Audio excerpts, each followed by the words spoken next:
नेपालको वर्तमान आर्थिक अवस्थाको सम्बन्धमा चासो र चिन्ता दर्शाउँदै आम सञ्चार माध्यममा व्यक्त गरिएका धारणाप्रति अर्थ मन्त्रालयको ध्यान आकृष्ट भएको छ। यस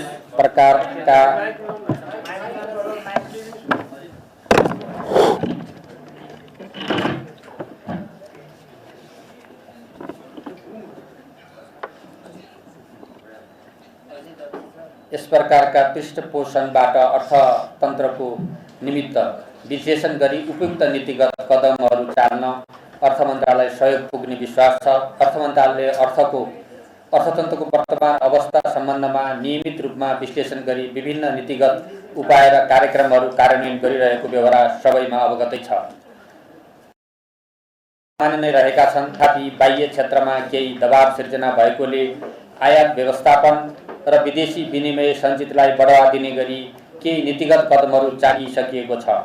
अर्थतन्त्रको वर्तमान अवस्थाको सम्बन्धमा आम नागरिक तथा सरकारवालालाई जानकारी दिन चालु आर्थिक वर्षको हालसम्मको सूचकहरूको अवस्था प्रस्तुत गरेको छु। आर्थिक वृद्धि तथा कुल गार्हस्थ्य उत्पादनको सन्दर्भमा 77 आर्थिक वृद्धि 2.1% ऋणात्मक हुन गएकोमा आर्थिक वर्ष 17-18 महामारीको दोस्रो लहरको प्रतिकूलताले अर्थतन्त्रमा 4% को लक्ष्य अनुरूप उपलब्धि हासिल हुन नसकी केवल 4% मात्र सीमित हुने अवस्था छ। चालु आर्थिक वर्षमा 7% को आर्थिक वृद्धि दरको लक्ष्य राखिएको छ। कोभिड-19 महामारीको कारण प्रभावित आर्थिक गतिविधिलाई सामान्यीकरण हुँदै गएको तथ्यलाई 2076 साल फाल्गुनको तुलनामा 2078 कार्तिक महिनासम्म करिब 98% उद्योग व्यवसाय सञ्चालनमा आएको, सेवा क्षेत्रमा क्रमशः सुधार हुँदै अवस्था जस्तै उद्योगहरूको दर्ता एवं प्रत्यक्ष वैदेशिक रोजगारीमा क्रमशः सुधार हुँदै गएको छ। यसबाट आर्थिक वृद्धि दरमा सकारात्मक प्रभाव पर्न जाने देखिन्छ। विगत 3 वर्षको औसत मुद्रास्फीति 5.18% रहेकोमा चालु आर्थिक वर्षको पहिलो 8 महिनाको औसत उपभोक्ता मुद्रास्फीति 5.4% रहेको छ। पछिल्लो समयमा विश्व बजारमा कच्चा पेट्रोलियम पदार्थको मूल्य निरन्तर बढ्दै गएको कारण सोको प्रत्यक्ष प्रभाव नेपालको समग्र मूल्य स्तरमा मुद्रास्फीति वाञ्छित सीमाभित्र राख्न थप उपाय अवलम्बन गर्नुपर्ने स्थिति छ।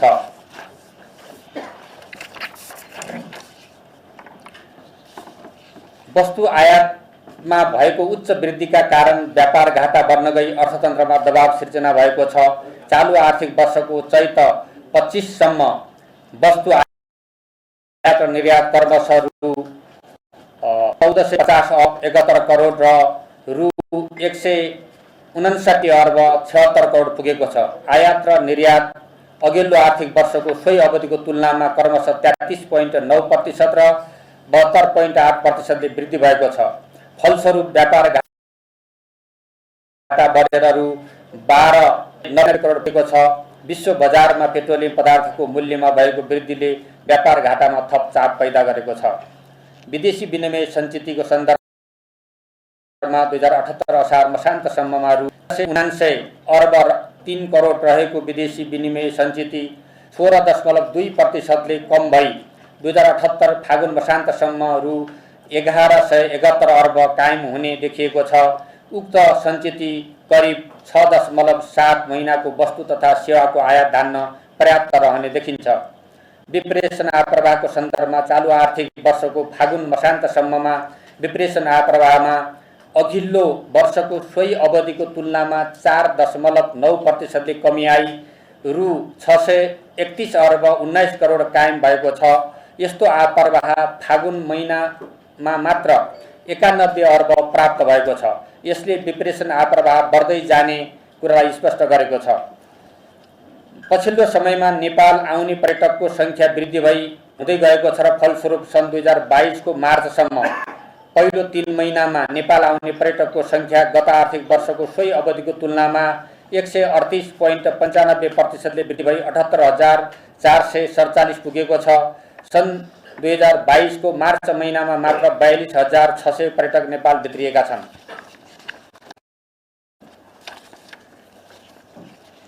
आर्थिक वर्षको फागुन मसान्तसम्म वैदेशिक रोजगारीका लागि श्रम स्वीकृति संस्था तथा व्यक्तिगत रूपमा लिने नेपालीको सङ्ख्या 363%ले उल्लेख्य वृद्धि भई 2,26,700 पुगेको छ।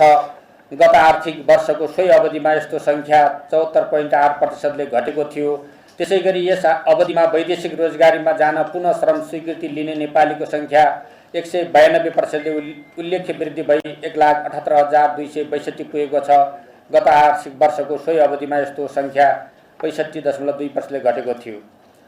चालु आर्थिक वर्षको फागुनसम्म उद्योग विभाग मार्फत रु 33 अर्ब 38 करोड वैदेशिक लगानीको प्रतिबद्धता प्राप्त भएको छ, जुन गत आर्थिक वर्षको सोही अवधिको तुलनामा 31.3%ले बढी हो।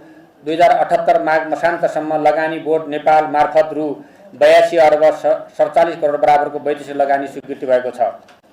सार्वजनिक खर्च सन्दर्भमा आर्थिक वर्ष र चैत 26 गतेसम्म सँगै सरकारको कुल खर्च रु 768 अर्ब 25 करोड, कुल विनियोजनको 47.05% रहेको छ। यस्तो खर्च अघिल्लो आर्थिक वर्षको सोही अवधिमा 672 अर्ब 78 करोड, कुल विनियोजनको 45.62% थियो। चालु आर्थिक वर्षको यस अवधिमा भएको खर्चगत आर्थिक वर्षको सोही अवधिको भन्दा 14.2%ले बढी हो। कुल खर्च मध्ये चालु खर्च रु 605 अर्ब 63 करोड अर्थात् विनियोजनको 56.85% र पुँजीगत खर्च रु 97 अर्ब 66 करोड अर्थात् विनियोजनको 25.83% रहेको छ। त्यस्तै वित्तीय व्यवस्था अन्तर्गतको खर्च रु 64 अर्ब 97 करोड अर्थात् 34.23% रहेको छ। अघिल्लो आर्थिक वर्षको सोही अवधिमा विनियोजित बजेटका आधारमा चालु खर्च 54.38%, पुँजीगत खर्च 28.08% र वित्तीय व्यवस्थातर्फ 33.33% मात्र रहेको थियो। आर्थिक वर्ष 78-79 को चैत 26 गतेसम्ममा राजस्व परिचालन अघिल्लो वर्षको सोही अवधिको तुलनामा 15.9% वृद्धि भई रु 750 अर्ब 34 करोड परिचयको लक्ष्यको तुलनामा 63.5% हो। यस अवधिमा कर राजस्व गत आर्थिक वर्षको सोही अवधिको तुलनामा 0.93%ले बढेर रु 635 करोड लक्ष्यको 64% रहेको छ भने गैर कर राजस्व 28.42%ले बढेर रु 79 करोड लक्ष्यको 53.26% पुगेको छ। आन्तरिक तथा बाह्य ऋणको सन्दर्भमा कुरा गर्नुपर्दा चालु आर्थिक वर्षमा रु 239 अर्ब बराबरको आन्तरिक ऋण परिचालन गर्ने लक्ष्य लिएकोमा यस आर्थिक वर्षको चैत 28 गतेसम्ममा रु 105 अर्ब बराबरको आन्तरिक ऋण परिचालन भएको छ।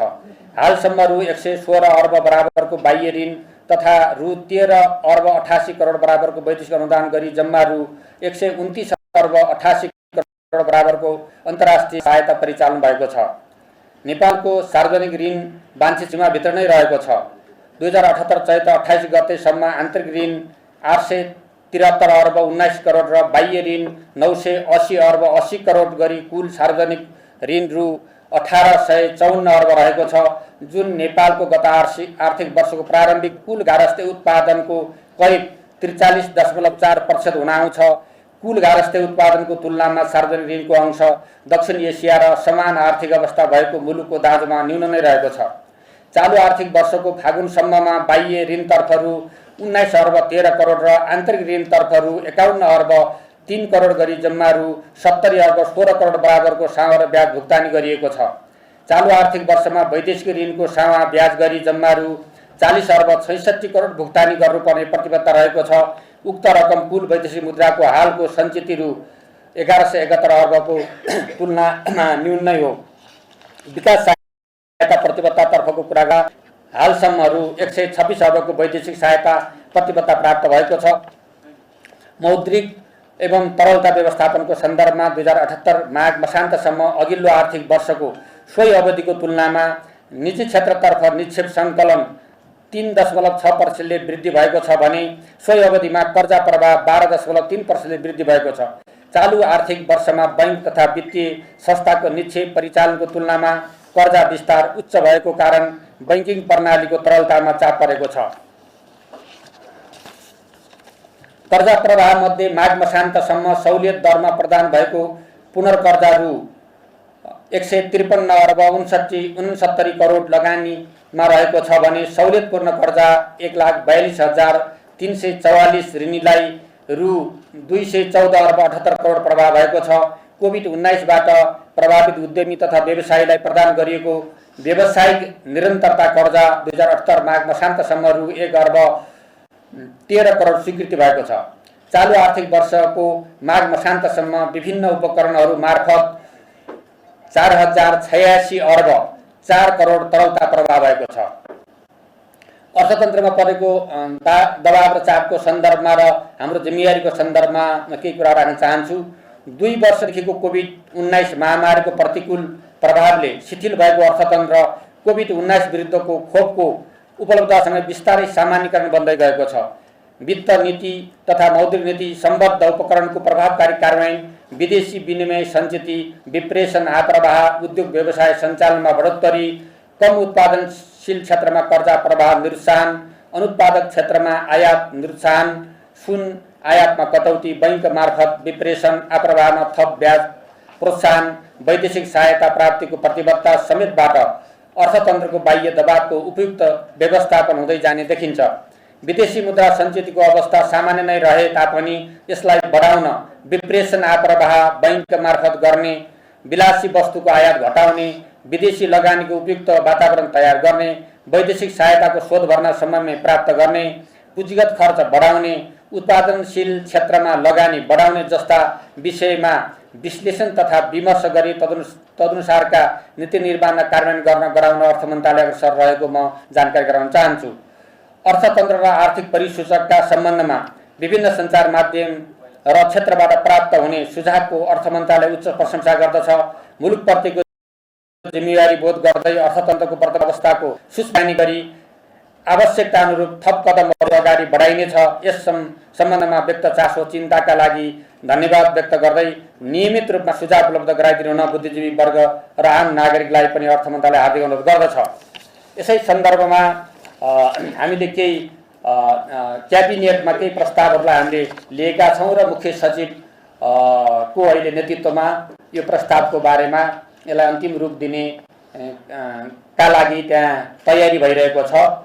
चालू आर्थिक वर्षको 78-79 को पहिलो 7 महिनाको आर्थिक तथा वित्तीय परिसूचक हेर्दा बाह्य क्षेत्रमा दबाव पर्दै गएकोले त्यसलाई सुधार गर्नका लागि के गर्ने भने थियो। एउटा पेट्रोलियम पदार्थ खरिद गर्न ठुलो मात्रामा वैदेशिक मुद्रा खर्च हुने, नेपालको बिक्री मूल्य भन्दा भारतीय बजारमा पेट्रोलियम मूल्य उच्च रहेको कारण सीमावर्ती क्षेत्रबाट अवैध रूपमा बिक्री वितरण हुने देखिएको, युक्रेन र रसिया युद्धका कारण समेत पेट्रोलियम पदार्थको मूल्य निरन्तर बढ्ने अनुमान गरिएकोले विद्यमान अवस्थाका बारेमा सर्वसाधारण नागरिकहरूलाई सूचित गर्ने र त्यसको कसरी व्यवस्थापन गर्ने भन्ने प्रस्ताव हामीले त्यहाँ क्याबिनेटमा पुर्याएका छौँ।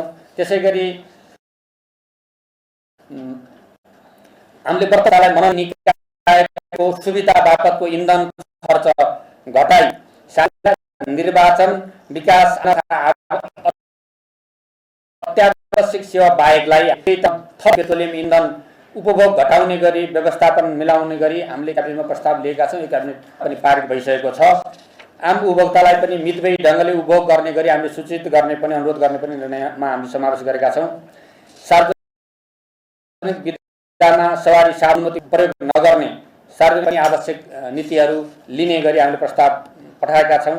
विलासी वस्तु उच्च मूल्यका सवारी साधन अति आवश्यक बाहेकका इलेक्ट्रोनिक सामान आयात नियन्त्रण गर्ने वस्तुहरूको पहिचान गरी उच्च पैठारी मूल्य भएका वस्तुहरूको भन्सार बिन्दुमा लाग्ने महसुल दर वृद्धि गर्ने, केही समय यता वस्तुहरूको प्रतिपत्र खोल्ने कुराहरूलाई पनि त्यस्ता वस्तुहरूमा अलि निरुत्साहित गर्ने लगायतका कुराहरू पनि हामीले त्यहाँ प्रस्तावमा हामीले बढाएका छौँ। औपचारिक माध्यमबाट रेमिट्यान्स भेट्याउनका लागि विभिन्न योजनाहरू घोषणा गर्ने, हामीले श्रमिकहरूको सञ्चित लगानी कोष गर्ने प्रस्ताव हामीले क्याबिनेटमा पुगेको छ। त्यसो भयो भने हामीले श्रमिकहरूको लगानीलाई हामी यहाँ एउटा नाफामूलक क्षेत्रमा लगेर हामी उहाँहरूलाई एउटा सहजीकरण गर्ने कुराहरू गर्दैछौँ। रेमिट्यान्स कम्पनीहरूलाई पनि हामीले मोबाइल वालेटहरू उपलब्ध गराउने र सहज रूपमा त्यहाँ गएका श्रमिकहरूले पैसा पठाउन पाउने व्यवस्था मिलाउने गरी हामीले कुरा गरेका छौँ। त्यसै गरी विदेशमा रहेका श्रमिकहरूको बारेमा नेपाली दरबारको बारेमा आइपिओ र एफपिओ जारी गर्दा उहाँहरूको बारेमा विशेष कोटा छुट्याउने गरी पनि हामीले प्रस्तावहरू अगाडि बढाएका छौँ। त्यसै गरी वैदेशिक लगानीलाई प्रोत्साहन गर्नमा नीतिगत सुधार गर्न अहिले जो लगाइएको जो सीमाहरू छ त्यसलाई परिमार्जन गर्ने, गैर आवासीय नेपालीहरूलाई पनि 5 करोड नै हुनुपर्ने भनिन्छ, त्यसलाई पनि परिमार्जन हेजिङ लगायतका माध्यमबाट सहजीकरण गर्ने कुराहरू पनि अल्पकालीन मध्यकालीन कुराहरू हामीले अगाडि बढाएका छौँ। त्यसै गरी आयात नियन्त्रण गर्नका लागि अरू के उपायहरू गर्नुपर्छ भनेर हामीले अर्थ मन्त्रालय अन्तर्गत अरू सबै सरकारवाला सदस्यहरूलाई छलफल भइरहेको छ। कोरोना महामारीपछि मुलुकको अर्थतन्त्रलाई थप चलायमान बनाउन पर्यटकीय क्षेत्रमा आवश्यक सुधार गर्नुपर्ने आवश्यक भएको हुनाले भिसा लगायतका सहुलियतहरू हामीले कसरी दिने, त्यसलाई सहजीकरण कसरी दिने र पर्यटनहरूको मतलब आगमनलाई अझ प्रभावकारी कसरी बनाउने भनेर पनि हामीले ती कुराहरूलाई अगाडि बढाएका छौँ। यसरी बैंकिङ क्षेत्रमा देखिएको तरलता सङ्कुचन तथा बैंकिङ व्यवसाय प्रवर्धनका निमित्त आवश्यक पर्ने मौलिक तथा गैर मौलिक उपकरणको प्रयोग गरेर व्यवस्थापन गर्ने कुराहरू पनि यो निर्णयहरू हामीले छलफल गरेर निष्कर्ष निकालेका निर्णय मुख्य सचिवको एउटा नेतृत्वमा यसलाई कसरी कार्यान्वयन गर्ने भनेर तयारी भइरहेको अवस्था छ। यिनै कुराहरू अहिलेको हाम्रो अर्थतन्त्रको बारेको मुख्य विषयहरू हुन् र डेटाले र अहिलेको हाम्रो अवस्थाले पनि के देखाउँछ भन्दाखेरि हाम्रो अर्थतन्त्र ठुलो सङ्कट आएको छैन। जसरी यहाँ ठुलो सङ्कट आयो, अब यो देश के हुन्छ भनेर जो गरिएको छ यसलाई अर्थतन्त्रलाई नियमित गतिमा चल्न दिनुपर्छ। यसमा पोलिटिसाइज गर्ने कुराहरू हुँदैन, यसमा राजनीतिकरण गरेर देशलाई फाइदा हुँदैन, व्यवसायीहरूलाई र जनतालाई हतोत्साहित गर्ने खालको जो प्रचारबाजी भइरहेको छ त्यो पनि नगर्नका लागि पनि म हार्दिक अपिल गर्न चाहन्छु। यथार्थ स्थिति यही हो। नेशनल लाइफ, उच्चतम प्रतिफल र सुरक्षित भविष्यको लागि। कोभिडको बेलामा विदेशमा भएका श्रमिकहरूलाई कतिपय देशहरूले एक्स्ट्रा पैसा दिएछ, अहिले घर पठाउन सक्छ भनेर उहाँहरूलाई कोभिडको मारामारीको लागि व्यवस्थापन गर्न दियो, लोनको रूपमा पनि दियो, कतिलाई कति बेला अनुदान दियो, के दियो, त्यसको पनि अहिले के असर छ अरे भन्दा त्यो पैसा फिर्ता गर्ने पनि एउटा क्रम पनि छ। एक उहाँले भनेको एउटा कुरा मैले थपेको मात्रै हो। अब हुन्डी त छँदैछ, हुन्डी जोडिएको छ। अब त्यो कुरा भन्यो भने अहिले लिइहाल भन्ने कुरा आउँछ, अहिले फेरि समस्या त्यहाँ हुन्छ नि त। अहिले नेपालीहरूका दुबईमा धेरै भिल्लाहरू छन् रे, मैले सुनेको। त्यो त नेपालबाटै गएको पैसाले किने त होला नि। यस्तै कुराहरू धेरै छन् है। अब व्यवसायहरूको भनाइ के छ भन्दा कतै अन्डर के भाइसिङ गरेर भएको भन्ने पनि छ। ती तमाम कुराहरू छन्, हुने पनि छ, त्यो छँदैछ। यहाँ मुख्य गरी गभर्नरको बारेमा उठेको प्रश्न हो। यो हामीले राजनीतिको ऐनको प्रावधान, यो कानुन सम्मत कुरा नै हो, तर किन गरियो भन्ने बारेमा छानबिन गर्न हामीले उहाँलाई अहिले एउटा छानबिन गर्ने एउटा कमिटी बनाएका छौँ। उसले छानबिन गरेर हामीलाई रिपोर्ट दिनेछ। त्यो रिपोर्टले हैन यी सबै प्रश्नको जवाब दिनेछ। त्यसकारण छानबिन कमिटी गठन भएको हुनाले छानबिन कमिटीलाई काम गर्न दियो भने 1 महिनाभित्र सबै कुराहरू तपाईहरुको सामु आउँछ। त्यो कुरा भन्न चाहन्छु। अब हाम्रो सामान्य हिसाबले भन्दाखेरि हाम्रो कर्जा प्रवाहको कुरा हाम्रो के थियो त भन्दाखेरि हामीले 19% मा लक्ष्य राखेका थियौँ। 19% को लक्ष्य हामीले राखेका थियौँ। कर्जा प्रवाह 32% सम्म पुग्यो। अब यो विस्तार हुँदामै नियन्त्रण गर्नुपर्ने, नियमन गर्नुपर्ने आवश्यकता हो कि होइन? यो अर्थ मन्त्रालयले गर्दैन हो। त्यसकारणले यो यति वृद्धि भयो र त्यो सबै गएर फेरि वस्तु आयात गर्नेमा पनि बढी खर्च भयो। त्यत्रो ऋण गइसकेपछि त्यसले के योगदान गर्नु पर्थ्यो? ऋणको प्रवाह हेरेर उत्पादन क्षेत्रको योगदानको कुरा हेर्यो भने त्यो कुराको तालमेल कहीँ छैन। यस्तो पैसा कहाँ लगानी भएको छ त भनेर बार चासो चिन्ता जान्ने प्रयत्न नगरेको होइन, त्यसको लागि हामीले अनुरोध नगरेको होइन, कहाँ कहाँ लगानी हुन्छ, कसरी गइराखेको छ भन्ने कुराहरू खोज्न प्रयत्न पनि गरेको हो, तर त्यो हामीले प्राप्त गर्न सकेनौँ। अब यसरी मुद्रामा जो अनियन्त्रित विस्तार भयो नि, मुद्रा प्रवाहमा जो अनियन्त्रित भयो, यसले ऋणमा अझ बढी जो प्रवाह भयो, त्यसबाट यताको आयात वृद्धि हुँदै जाँदाखेरि हाम्रो सञ्चित अघि 13बाट आएर अहिले कति 11मा जो आछ नि, त्यो 14 पोइन्ट कति प्रतिशत जो घटेको छ नि, त्यो कुराहरूलाई नियन्त्रण गर्ने बारेमा समय सुरुदेखि नै मैले कुरा गरेको छु। सुरुदेखि कुरा गरेको छु, कसरी हो यसलाई कन्ट्रोल गर्ने, नियन्त्रण गर्ने, यो वास्तव विज्ञताको हिसाबले, सल्लाहकारको हिसाबले राष्ट्र बैंककै कुरा हो भनेर मैले बार नभनेको कुराहरू कहिले थाहा भयो भन्नुभयो नि। सुरुदेखि नै यो कोभिडको समस्या, फेरि हामीले अहिले यसबाट उब्रिँदै जाँदाखेरि आउने समस्याहरूको बारे छलफल बार नभएका होइन। अनुत्पादक क्षेत्रमा भइरहेको कर्जा प्रवाहको नियन्त्रण गर्ने कुरा र उत्पादन क्षेत्रमा कर्जा प्रवाह गर्ने कुरामा मैले बारम्बार जोडेको छु। सार्वजनिक रूपमा पनि उत्पादन क्षेत्रमा जोड दिनुपर्छ भने मैले भनेको कुरा सार्वजनिक स्तरले भनेको होइन, आन्तरिक रूपमा पनि मैले भनेको छु है। त्यहाँ जोड दिनुपर्छ है, हामीले हाम्रो जस्तो देशले यस्तो अवस्थामा त्यो गर्नुपर्छ भन्ने कुराहरू पनि गरिएको छ। अब सहुलियतपूर्ण कर्जा हामीले प्रवाह त गऱ्यौँ, तर अहिले त्यो सहुलियतपूर्ण कर्जा कहाँ खर्च भयो भन्ने कुराको पनि हामी खोज्न अन्धाधुन्ध छ, भेटिँदैन। यस्ता कुराहरू, डेटाहरू पनि समयमा प्राप्त नभएको कुरा पनि साँचो हो। अरू बाँकी कुरामा अहिले धेरै मैले व्यक्तिगत रूपमा आरोप र प्रत्यारोपको कुरा होइन, कमिटीले आन्तरिक तथ्यहरूलाई लिएर तपाईहरुको अगाडि राख्ने नै छ। म यति मात्रै अहिले भन्न चाहन्छु, त्यसमा धेरै कुरा अहिले राख्न चाहन्न। मैले समयमै यी कुराहरूमा ध्यान आकर्षण गराएको छु। त्यसलाई कसरी हुन्छ, कतिपय कुराहरू गरिएको पनि छ, जस्तो मार्जिन लगाउँदा के हुन्छ भन्ने कुरा पनि एकसरी व्यवसायहरूको त त्यसमा आपत्ति छ। तत्कालको लागि एउटा तत्कालको सधैँको लागि होइन, त्यो अघि आयो नि त, यहाँ एउटा क्वेसन पछि पनि छ। उद्योगहरू बन्द हुने गरी कच्चा पदार्थ लगाउने भन्ने कतै पनि छैन है, कच्चा पदार्थ लगाउने भन्ने छैन। कसरी बन्द भयो त्यो कुरा हामी अब तपाईले आज भन्नुभयो, हामी खोज्छौँ नै। कच्चा पदार्थमा देशभित्रको उद्योगलाई आपूर्ति गर्नुपर्ने, कच्चा पदार्थ नलगाउने भनी स्पष्ट हाम्रो मतलब धारणा त्यहाँ रहेको कुरा पनि म स्पष्ट गर्न चाहन्छु। वैदेशिक रोजगारीमा जाने कुरा अघि भनिसक्नुभयो। अब व्यापक हस्तक्षेप गरेको भन्ने कुरा मन्त्री आफै हस्तक्षेप हो कि नेतृत्व हो, एउटा कुरा है। अब सहकार्य हुन्छ, हस्तक्षेप भन्ने हुन। म सचिवजीसँग पनि सबै यहीँ हुनुहुन्छ, मेरो मन्त्रालयका सबै स्टाफहरू कामको सन्दर्भमा हैन, मैले कतै नजान्न पनि सक्छु, मैले कतै नबुझ्न पनि सक्छु। सचिवजी यहीँ हुनुहुन्छ, त्यस्तो कुरामा तपाईले मलाई इमिडिएटली भन्नुहोस् है, यहाँ यस्तो गर्न मिल्दैन भन्नुहोस् है भनेर मैले उहाँलाई सुरुको दिन जुन दिन मन्त्री भएर आए, जुन दिन उहाँ पछि सचिव भएर आउनुभयो, त्यस दिन भनेको छु मैले। सहकार्य हो गर्ने, हस्तक्षेप गर्ने कुरा होइन। हस्तक्षेप होइन, आफ्ना जिम्मेवारी छन्। मन्त्रीको आफ्नो जिम्मेवारी होला, सचिवको आफ्नो जिम्मेवारी होला, सम्बद्ध निकायहरूको आफ्ना जिम्मेवारी छन्। आफ्नो जिम्मेवारी अनुसारको भूमिका निर्वाह गर्ने हो। त्यसको रिपोर्टिङ सिस्टम हुन्छ होला हैन, त्यसको एउटा पद्धति हुन्छ होला, पद्धति अनुसार गर्ने कुरा नै हो। पद्धतिभन्दा बाहिर गर्ने कुरा हुँदैन। झन् मन्त्रीले त गर्नै मिल्दैन, गर्ने कुरा पनि भयो।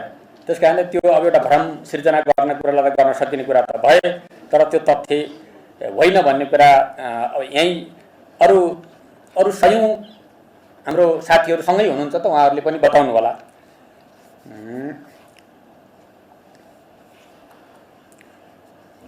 हुन्डी कारोबारको कुरा, क्रिप्टोको कुराहरू पनि, त्यसमा पनि हामीले समयमा यो हुन्डी सुन्डीको क्रिप्टोको बारेमा यो अहिले यो बाहिर होल्लामा आउनुभन्दा पहिले नै सायद 5 महिना भयो होला, 5 महिना अघि नै मलाई त थाहा थिएन।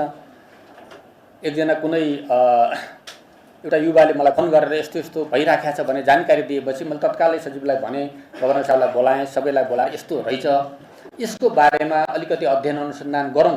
के रहेछ भने 5 महिना पहिला मैले मिटिङ गरेर, यहीँ हुनुहुन्छ हैन, मैले भनेको छु त्यसको अध्ययन सुरु गर्नुपर्छ भनेर मैले भनेको छु। तर त्यो कुरा अलि ग्रामीण क्षेत्रमा समेत पुगिसकेपछि मात्रै झस्केको जस्तो भयो। मैले बार यो कुराहरू नभनेको होइन, मलाई पनि जानकारी र सूचनाको आधारमा मैले के हो यस्तो अर्थ नक्करता भनेर कुरा गरेकै थिएँ।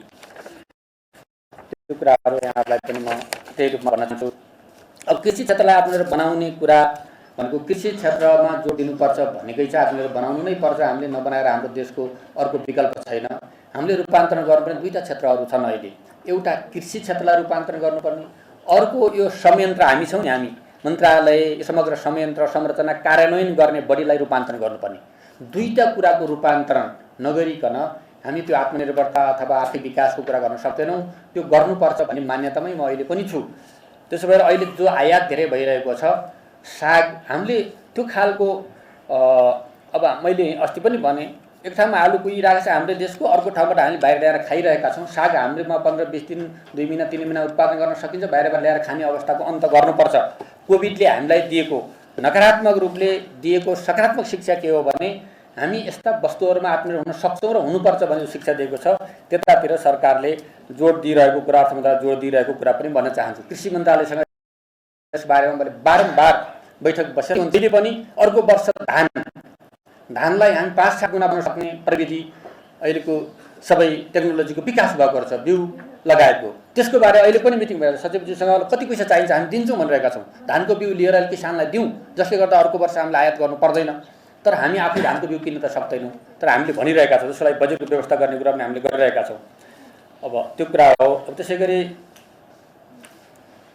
अब चुनावको रकम पनि दिन नसक्ने हैन।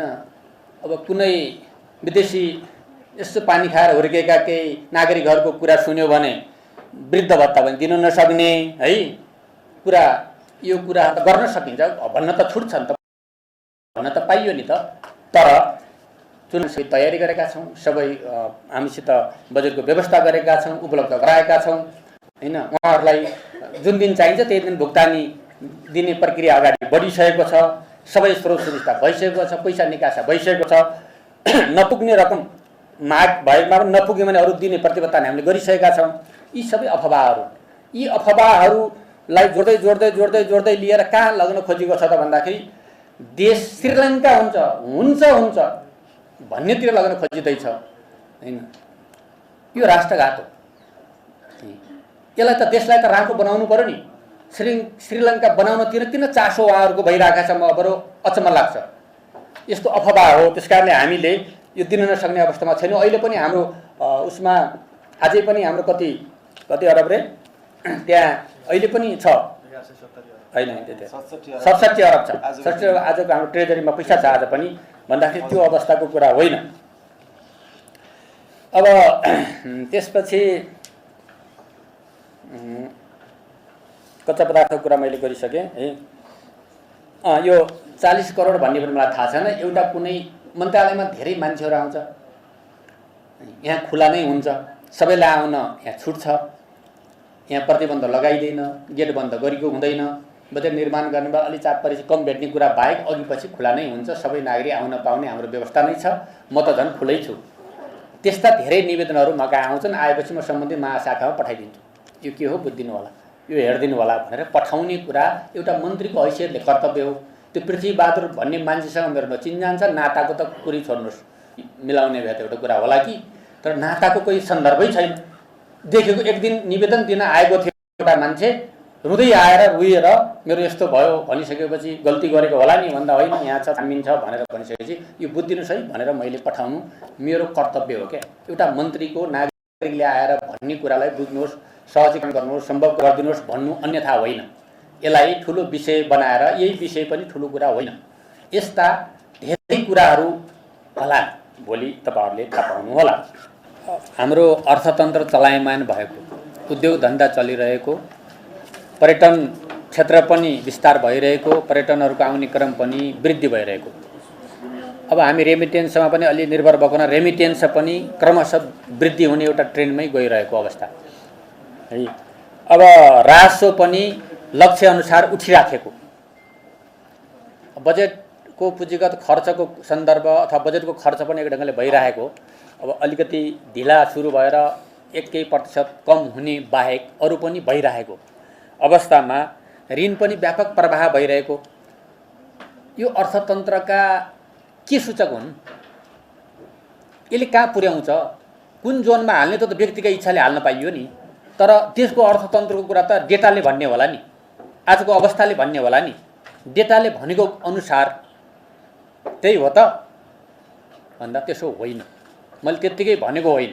अहिले राजनीतिकरण गर्नका लागि जो कुरा गरिएको छ हो, कमी कमजोरी होला न हाम्रा, त्यसमा मान्न सकिन्छ।